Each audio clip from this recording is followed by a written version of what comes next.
बिस्मिल्लाहिर्रहमानिर्रहीम, अस्सलाम वालेकुम। इस वीडियो में हम आपको इंटरनेशनल एजेंसीज की तरफ से पाकिस्तान को लिखे गए धमकी अमेज खत को चीफ जस्टिस ऑफ पाकिस्तान के सामने पेश करने, इस पर सलीम साफी, हामिद मीर और नजम सेठी जैसे सहाफियों का प्रोपेगेंडा और इस पर मुख्तलिफ सहाफियों और सियासतदानों के मालूमाती तबसरे और तज्जिये दिखाएंगे। याद रहे कि इस्लामाबाद जलसे में वज़ीर-ए-आज़म इमरान खान ने खत दिखाया था जिसमें वज़ीर-ए-आज़म इमरान खान और पाकिस्तान को धमकी दी गई थी, लेकिन अब असद उमर और फवाद चौधरी ने प्रेस कॉन्फ्रेंस करते हुए इस खत में मौजूद इंतहाई खतरनाक चीजों की निशानदेही की है, जिसमें सबसे खतरनाक और हैरानकुन बात यह है कि इस खत में अपोजिशन की तरफ से पेश की जाने वाली तहरीक अदम एतमाद का भी जिक्र है। हालांकि इस वक्त तक तहरीक अदम एतमाद पेश भी नहीं की गई थी। बराह रास्त अदम एतमाद की तहरीक का जिक्र है, तो कोई इबाम नहीं है उसके अंदर, उसकी तहरीर के अंदर कि किस चीज की बात की जा रही है। और उसके अंदर जिक्र हो रहा है, बड़ा वाज़ेह जिक्र हो रहा है इस बात का कि अदम एतमाद की तहरीक आ रही है। और उससे भी ज्यादा अहम, उसमें दो टोक अल्फाज के अंदर यह भी लिखा जा रहा है कि अगर अदम एतमाद की तहरीक कामयाब नहीं होती, अगर इमरान खान वजीर आजम रहते हैं तो खौफनाक इसके नताइज आ सकते हैं। और इसके फौरन बाद अपोजिशन तहरीक अदम एतमाद ले आई। इस धमकी का यकीनन मकसद ये होगा कि या तो इमरान खान डर जाए और खुद ही दिलचस्पी ना लेकर अदम एतमाद कामयाब होने दे, या फिर कोई दूसरा भी इमरान खान की मदद ना करे। आपको इमरान खान का क्लिप दिखाते हैं। ऐसा लगता है कि जैसे इमरान खान इस वक्त बिल्कुल अकेला खड़ा हुआ है। ये क्लिप देखें। ऐसे रहना चाहते हैं, मैं अपनी कौम को भी कह रहा हूं, अपने मीडिया को भी कह रहा हूं कि हम कितनी देर इस तरह गुजारा करेंगे। धमकियां मिल रही हैं।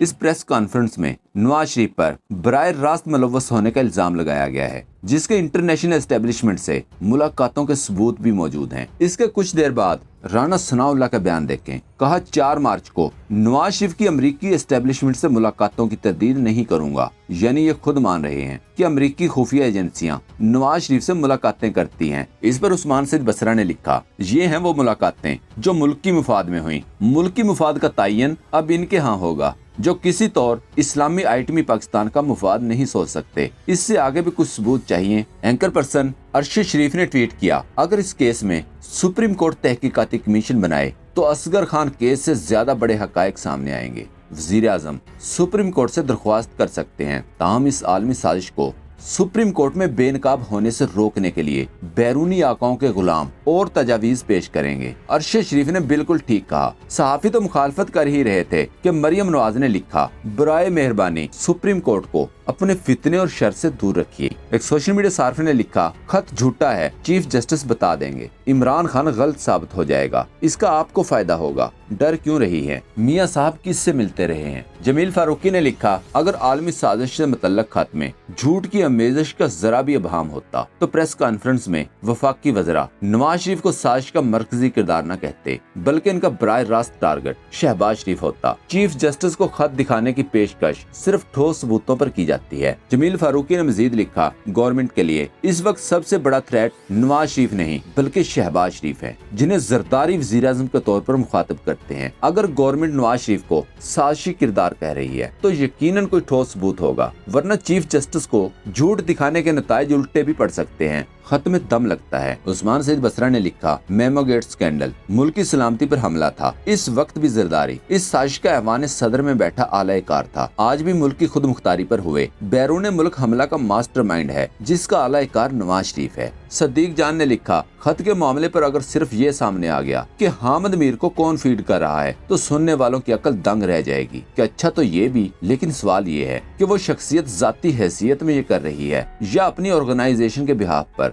एक ऑडियो का इंतजार है, अगर मिल गई तो ट्वीट करूंगा। सलीम साफी का ये ट्वीट देखें। लिखा, परवेज इलाही ने मोनिस इलाही की खातर अपने खानदानी इक़दार और सियासत दोनों को दाव पर लगा दिया। नून लीग अलीम खान जैसे किसी उम्मीदवार को वजारत आला देकर काया पलट सकती है। आगे आगे देखिए होता है क्या। शहबाज गिल ने सलीम साफी के इस ट्वीट पर लिखा, इस्लामाबाद इंतजामिया नोट फरमा लें, अगले चंद दिन में ये सहाफी नुमा देसी साख्ता फास्फोरस, गंधक और पोटाश की आमेजिश का शाहकार बदलते सियासी हालात से तंग आकर आत्महत्या करने की कोशिश कर सकते हैं। रऊफ क्लासरा, गरीदा फारूकी जैसे सहाफियों ने ये भी एतराज किया कि खत पार्लियामेंट में क्यों नहीं लाया जाता। अतर काज़मी ने लिखा, विकीलीक्स में बहुत मरासले सामने आए, अवाम कभी सोच भी नहीं सकती थी कि सफारती सतह पर क्या क्या होता है, धमकियां, साजिशें वगैरह। कुछ लोगों का एतराज कि चीफ जस्टिस क्यों मरासले को पार्लियामेंट में सामने लाया जाए। विकीलीक्स वाले मरासले लीक होने से पहले कितने ममालिक की पार्लियामेंट में पेश हुए थे। और यह मकबूल जान ने ट्वीट किया,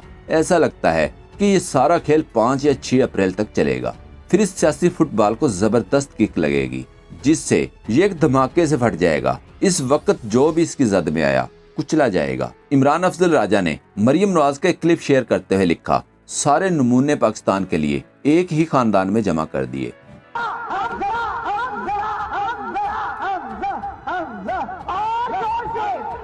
मजा नहीं आया और जोर से